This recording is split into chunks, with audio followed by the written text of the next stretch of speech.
Patch 10.1 is less than a week away, so it's time for a recap, but honestly, it's a bit of a special one, because usually changes like the ones we're going to talk about today are saved for expansions or a very late patch, not the first major patch of an expansion. When you log in patch day, there's going to be a bunch of excellent stuff that might even change how you, yes you, actually play the game. So, NordVPN.com/Bellular Gaming is where you will get 2 years for only £2.59 a month and 4 months for free. Of course, backed by their 30-day money-back guarantee. Just click that link down below. Now, NordVPN gives you freedom and security. It lets you browse the web, well, as if you're anywhere, and also enhances your security a lot. As an example, a lot of content is actually region-locked, including a bunch of really useful US sites that I even use for work. So Nord saves me there. You've got streaming services, which are a killer use case for a tool like Nord.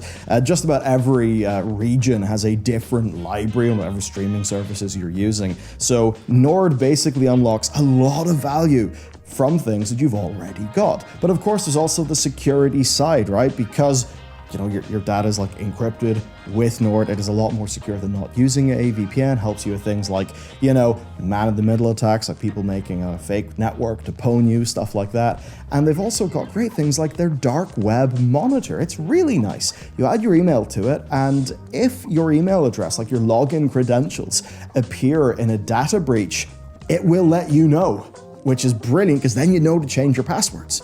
Really, security is only getting more and more important as time goes on, and that is why I use Nord. Of course, the app and browser extension are super easy to use, so head up NordVPN.com/Bellular Gaming for an amazing price on 2 years with 4 months for free, backed by their 30-day money-back guarantee. Major changes first, and there can be nothing more major than fundamentally changing how gearing works in the game.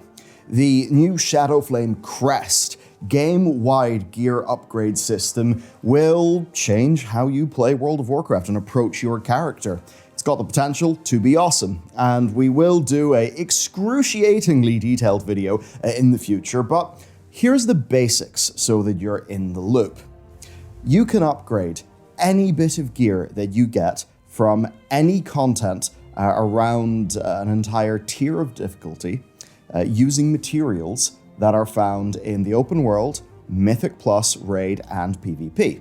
So you can have pretty much a nice gear upgrade loop no matter what you're doing in the game. And if you do more than one thing, all the upgrade materials will be feeding back into each other, so you'll essentially feel like you are always progressing while you are playing the game. It is capped to begin with in one way, but so lightly that Blizzard suggests it's only going to stop like the insane 24/7 players from getting turbo ahead, and the cap gets even higher every week. It also has cost reductions that are built in, and it is extremely easy to upgrade replacement gear in case you get something for the same slot with better stats or a better effect. They've actually designed it so you don't have to worry about that. It also means that you can take gear with you from open world content into normal raid content, then from normal into heroic, and from heroic into mythic without replacing. It is just upgrades basically from one thing to the next thing. It's excellent. For a deeper look, check out the channel next week. And that's only one change in this patch. There's been massive changes to Mythic Plus. First, a whole new dungeon rotation. No dungeons from Season 1 are returning. It's the other 4 Dragonflight dungeons, then Freehold and Underrot from BFA, Neltharian's Lair from Legion, and the Vortex Pinnacle from Cataclysm. Also, there's actually better loot compared to last season for Mythic Plus. Now, of course, obviously it's better, it's a new season, but what I mean is it is better relatively, right? Relatively speaking, the end of dungeon loot is actually a few item levels higher than its Season 1 equivalent this time, meaning that, yeah, you can gear easier. And in a way, it does actually get even easier because the seasonal affix is gone. Some of the most annoying affixes in the game have been removed, and Blizzard have put in new ones that, while perhaps are still a bit annoying, are less so, right? They've really toned that down. And they've been nerfed a ton as well. Bolstering doesn't increase health anymore. Sanguine only lasts 12 seconds. Overall, there's just a defanging of just about every affix that's happened, so Mythic Plus should be a lot more focused on the dungeon, right? And I suppose for many people, relatively speaking, Keystone level to Keystone level, Season 1 to 2, same dungeon to same dungeon, not that that's happening, but it will actually be easier. If you're a lower Mythic Plus player, you actually won't even have to mess around with all of the affixes as much anyway, because it used to be you get an affix at +4 and +7. But since the scaling changed in Dragonflight, and people basically are complaining about not really getting a chance to actually do the dungeon without loads of affixes, Blizzard have now made it so that affixes start at Mythic +7, and then the second one is Mythic +14. And that means that if you're an LFR or maybe normal raid level of player, you can actually do a ton of Mythic Plus without ever having to deal with an affix. If you are doing heroic stuff usually, or you're aiming for Keystone Master, then you only have to do a few runs from each dungeon with both affixes because they start at 14. And your journey usually ends when you've cleared all 15s, right? It's kind of funny that. The new affixes are incorporeal, which basically means you need to CC and interrupt these mobs, then entangling, which basically just gives you a 30% slow and you have got to like move out of the vine to break it. That's pretty much it. And then there's afflicted, which means that somebody needs to either dispel or heal one of these guys. The removed affixes are Quaking, thank God, Explosive, and Grievous. So as a healer, yeah, I'm pretty happy. And generally, these are positive changes, though I do know that some people may miss the seasonal affixes that, at least gave you a bonus for playing correctly. And people are still asking if affixes are even worth the bother now that the community has essentially just praised defanging them. So I suppose we'll have to see what happens in Season 3. Anyway, for now, it's a brilliant change. Obviously then, it's time for class changes. There's a lot of minor stuff to go through here, but most of the changes, they've been following up from 10.07's iterations to pretty good success, with most classes being in a bit of a better state than before. The two biggest reworks are to Shadow Priest and to the Devastation Evoker, both of which are aiming to revamp talents and to essentially change up some elements of their gameplay for the better. But not quite to the scale of the 10.07 Retribution Paladin rework, which, by the way, is really great. If you haven't tried it, you should. Shadow Priest looks to be getting out of the weird spot that it's in, with Mind Seer being removed. Yeah, which is quite a change from how we were playing in AoE right now. Instead, the focus is on using Psychic Link to replace your single target damage. Mind Spike now fully replacing Mind Flay if taken, and then finally just a bunch of minor quality of life features and a better choice of what builds you want to run. And as for the Devastation Evokers then, they are a bit more targeted at essentially removing how their cooldown extension was a totally make or break thing for damage, and the kind of dumb gameplay of needing to cancel your disintegrates and bringing some build diversity back without changing much of how stuff actually works. So it's a lot of talent redesigns and talent tree rearranging. Generally, players seem to be pretty happy with the latter. Shadow, I think generally better, but it still does have some quirks to work out. But Blizzard have been pretty sharp with fixing issues as they crop up.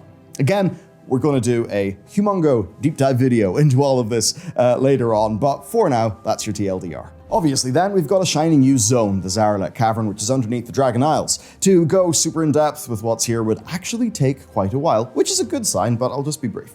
The coolest thing about it is that you can fly straight there from the Dragon Isles without a big loading screen or anything, which is just a nice little change from Shadowlands with all of its loading screens and portals. Now, the biggest thing that this will bring, besides a new default place to, do quests, kill rares, and find secrets, will be the new Renown, which is the Niffin, and their related weekly activities. We've got Sniffin Seeking, which will test your ability to think about in-game smells, which, that's already a good thing, and then the Snail Race with the Drogbar. So that's all pretty neat. Another change is something that you can change, though. So if your dragon is looking kind of boring right now and you want a new one, then you'll get this new Cloud Serpent-inspired one to ride around on during the new campaign. And if you're the kind of person to hug the ground when you're flying, maybe you love getting those near-miss bonuses playing Burnout when you were younger, well, there is a new dragon riding talent that basically just increases your vigor regen rate whenever you're near the ground.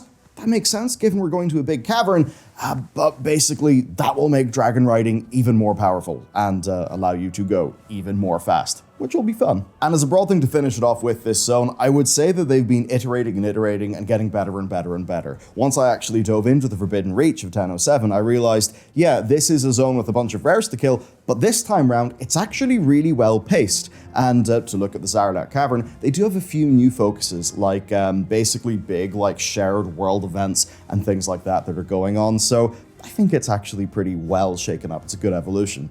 Okay, usually in a patch, then there's almost no reason to go anywhere except for the shiny new zone, which does then leave the actual expansion zones feeling dead. And the good news is, not this time, because finally Blizzard are trying to spice things up, and they're doing this with Fyrakk Assaults. The gist here is that a very Shadowflame-infused Fyrakk will be flying around the Dragon Isles, causing all sorts of havoc, taking over basically a massive portion of a zone. Setting it ablaze and spawning in a bunch of enemies. Now this is a full-blown world event, kind of like the Primal Storms, but thankfully a bit more intense. There's a weekly quest, a boss, and a chest to pick up for item upgrade materials and a chance at the new outdoor gear set, which, by the way, looks really incredible, and I think a lot of people, well, are just going to want to get every version of this MOG because it's pretty much up there with like a good raid tier set. It also gives reputation based on the zone that's being attacked, so you'll actually be able to catch up maybe your main or your alts with your base renowns by doing this as well.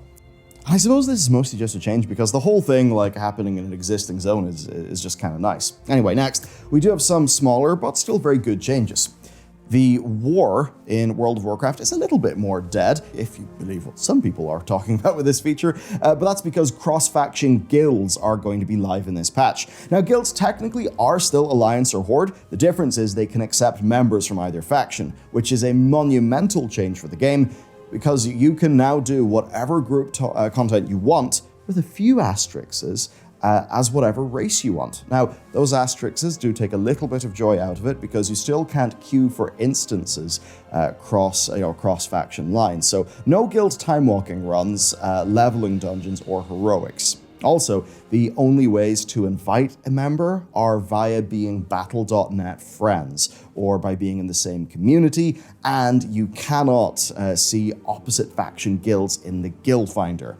Which kind of makes sense technically. Hopefully those limitations are ironed out, but I think for what most people actually would need right now, yeah, this is pretty much the thing, it's the ticket. Next then, I've got a few minor changes to keep on top of.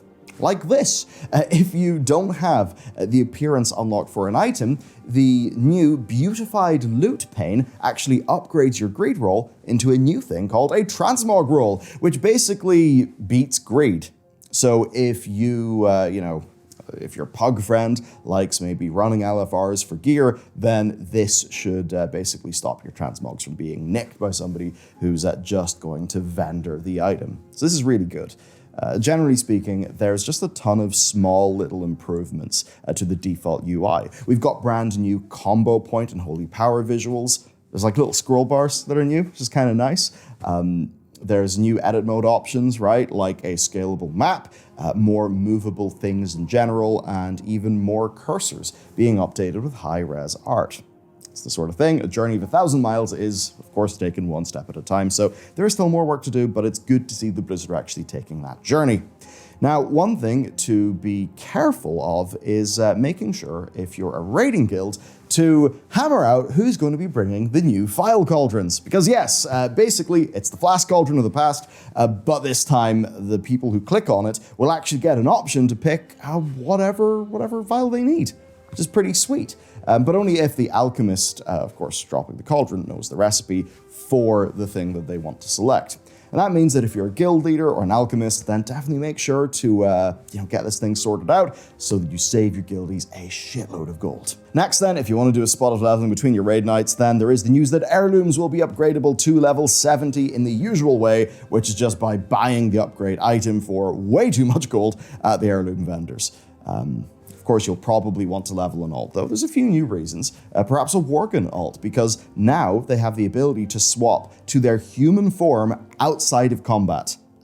Just like, by default, like how it works with the Drakthir. So after a decade of requests, this has finally got in.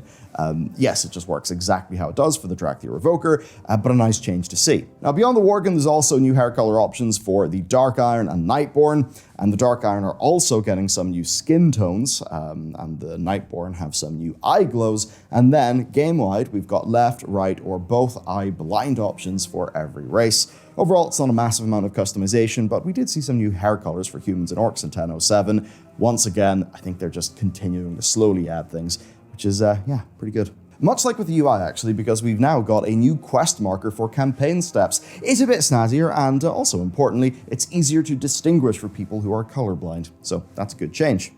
Now then, a bit of a catch-up on what else has went down. A lot of you may not have played the game in between, like, say, launch and now, so there's a shitload that you might have missed, right? There's a bunch of content that you can actually just go back and do. We'll throw some of this up on the screen right now. But if you are purely focused on 10.1, then here are some of the most important 10.0.5 and 10.0.7 changes that you should be on top of and you really should know about. So number one, obviously the trading post in Stormrange and Orgrimmar. It's a rotating monthly cosmetic store, which gives you basically a currency for completing some monthly challenges. Just keep an eye on that for some of the cooler stuff that's been added to the game. You get a bunch of loot.